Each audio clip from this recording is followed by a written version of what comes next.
En Te Veo Leyendo tenemos una charla entre nuestra directora de fin de semana, Nancy Velandia, y la periodista Paula Bolívar. Recordarán que fue ella quien destapó todo el escándalo de corrupción de la ONG-RD. Hablaron del libro que publicó y que tituló El desastre de los decentes.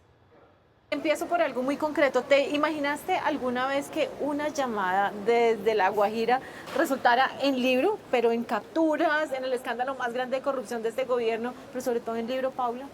Bueno, Nancy, no, nunca me lo imaginé porque justamente ese es el trabajo que tenemos los periodistas y es escuchar a todo el ciudadano que tiene una preocupación o que no le han ayudado a solucionar algún problema.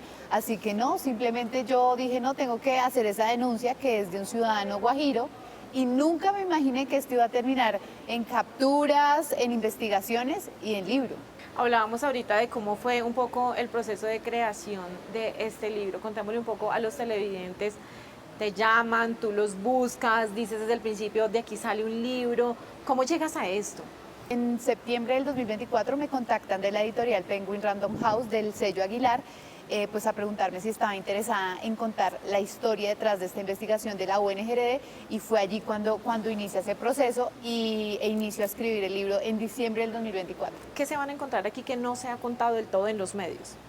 Bueno, aquí, Nancy, van a encontrar una entrevista exclusiva con Olmedo López desde prisión, que él no ha hablado con ningún periodista, pues yo fui la primera periodista en entrar al centro de reclusión militar en donde está Olmedo López y le hago varias preguntas. Una de ellas, Nancy, es su relación con el presidente Gustavo Petro, cuál fue su aporte en la campaña presidencial 2021, toda esa relación que hasta el momento Olmedo López no ha hablado de eso, cómo se conoce con el presidente, también narra ahí cómo es su historia en el M-19, por qué llega el M-19, la lista de los decentes, como todo ese pasado está ahí.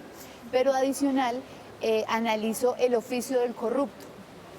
Esto lo hago junto a un profesor de la universidad externado, experto en este tema, económicamente. ¿Cómo es un corrupto? ¿Cómo identifica usted un corrupto? El corrupto es servilista, el corrupto nace corrupto o se convierte corrupto en el camino. Entonces también hago todo ese análisis y está el detrás de la investigación, como la radiografía detrás de la investigación. ¿Sientes que te quedó algo por fuera que podrías desarrollar más adelante o crees que fue un chulito ya todo completo? Pues este libro justamente esa fue una de las cosas más difíciles, Nancy, de terminar, y es que es un libro demasiado vigente, entonces ya lo íbamos a cerrar, digamos, la última vez capturaron al exministro de Hacienda, Ricardo Bonilla, entonces nos tocaba agregar hasta que hubo un momento que dijimos, no, ya tenemos que ponerle un punto. De seguro habrá que, no sé si hacer una segunda parte sobre todo lo que pase de aquí en adelante, incluso cuando ya no esté el presidente Gustavo Petro. Eso sería una cosa, pero hay otra parte que queda en punta aquí en este libro y es lo del tema del agua en La Guajira. Creo que eso merece un libro completo aparte, porque al comienzo y al final de este libro yo explico por qué la corrupción sí mata, por qué los colombianos tenemos que apropiarnos de una entidad como lo es la ONG-RD. La corrupción sí mata y no lo hace con un arma en la cabeza, lo hace con sobrecostos, con jagüeyes sin construir, con ollas comunitarias vacías. Y justamente ahí el libro inicia con una niña que yo conocí en La Guajira, que tiene un problema neuronal a causa del hambre y de la sed, y termina con ella. Y el libro está dedicado a ella porque yo quiero que los colombianos a través de este libro no solo conozcan cómo se les roban los recursos públicos, sino cómo esto sí termina afectando la vida de cada uno de nosotros. Claro, es que es silencioso, peligroso y es un daño colateral, sin duda. Ampliémosle un poquitico ese capítulo que nos llama la atención, lo de la niña.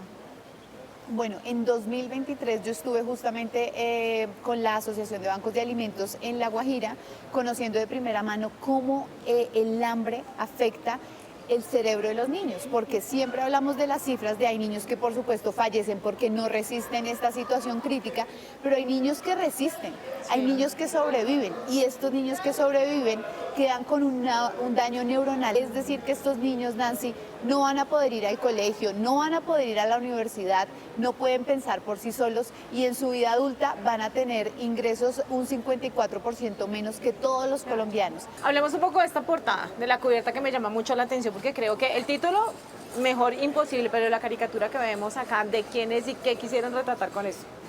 Bueno, el título, El desastre de los decentes, es justamente porque en el 2018 Olmedo López y el presidente Gustavo Petro estaban en una lista para el Senado, para el Congreso y para la presidencia que se llamaban Los Decentes. Los Decentes. Y ellos se hacían llamar Los Decentes y los entrevistaban y explicaban cómo era ser una persona decente. Entonces, a la final, por eso es que yo decido llamarle el desastre de los decentes, y no solo por ellos dos, sino por los otros involucrados en este caso, que eran personas que dijeron, oiga, vamos a cambiar esto, vamos a darle la oportunidad a las personas más vulnerables de Colombia de que por fin tengan una vida digna, y prometieron que iban a ser decentes, pero fueron los más indecentes y abusivos con los recursos públicos.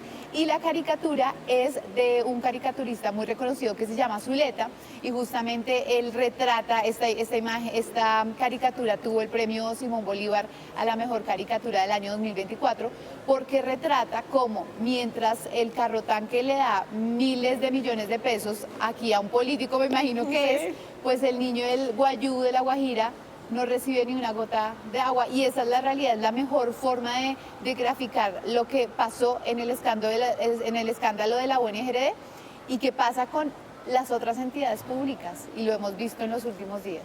Yo hubiera querido que esto fuera producto de la ficción, que esto fuera un cuento de verdad inventado, que fuera casi que un guión que hubiera escrito para televisión, pero lo triste es que es la realidad de nuestro país y es algo que todavía estamos viendo, ¿no? Las capturas, lo que está por pasar estas semanas, lo de los indecentes que terminó siendo un desastre total. ¿No te parece lamentable que no sea ficción, sino sea nuestra realidad?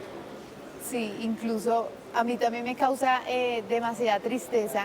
Incluso yo decía, bueno, le voy a dedicar este libro a Sofía, le cambié el nombre porque claro, es para una niña víctima del hambre y de la sed en La Guajira, y yo dije, bueno, se lo voy a dedicar a ella, y incluso el epílogo también se lo dedico a ella, pero pues a la final Erika no va a poder leer ese libro porque Erika no puede pensar por sí sola, no puede leer, no entiende. Entonces ahí está, esa es la cruda realidad, y pues ojalá algún día se quede en la historia. Paula, de nuevo, muchísimas gracias, muchos éxitos. Yo creo que la Feria del Libro vas a estar y te va a ir muy bien, lo proyectamos desde ya. Gracias por venir aquí a Noticias RCN y bienvenida siempre a Te Veo Leyendo. Nancy, muchas gracias por esta invitación.